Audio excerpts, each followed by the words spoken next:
Sono scattate in queste ore le prime 22 multe nei confronti delle persone che sabato scorso avevano partecipato senza mascherina alla manifestazione No Green Pass al Parco Europa di Padova. Si tratta di persone controllate subito dopo l'evento avvenuto in forma statica.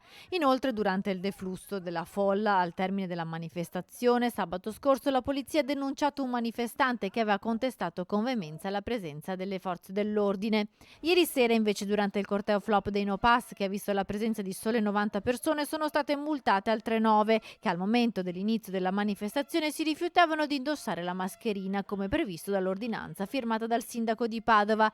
I poliziotti hanno identificato sul posto le 9 persone e le hanno sanzionate. Successivamente tutti i manifestanti hanno indossato il dispositivo di protezione personale fino al termine dell'evento. I No Pass hanno annunciato per domani mattina un sit-in di protesta davanti al Dipartimento di Prevenzione e Igiene dell'USL a sostegno del personale sanitario Novax sospeso dal lavoro.